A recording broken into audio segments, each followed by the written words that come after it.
Alam nyo guys, hindi talaga easy ang pag-abroad, no? Ang hirap, ang hirap, ang hirap talaga pag nasa abroad.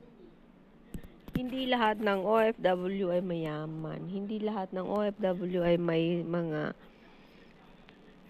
pera at hindi lahat ng OFW ay may ipon. Kaya ang hirap talaga. Like kapag ang sahod ay maliit, pag sahod mo ngayon, ubus-ubus talaga yan. Napapadala sa pamilya. So, may naiiwan man sa'yo, hindi ka rin nakakapag-ipon. Kasi nga, kailangan mo ding lumabas. Kahit magtipid ka, kung may mga needs ka din na bilhin, so, nauubos din yung itinatabi mo.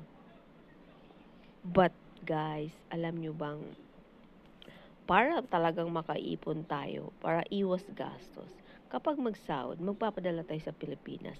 Tapos yung itatabi natin, isiguraduhin natin napapadala na rin natin sa ating mga bangko para yung hindi talaga nakukuha natin. Para safe na yan.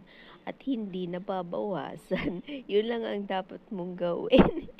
Kasi mas mainam na yung, uy, hala, ubos na yung ano ko, pera ko, pero maisip mo ay sinend ko na pala sa bangko ko. So, yung wala ka nang hawak, pero at least may na-save ka. O, di ba?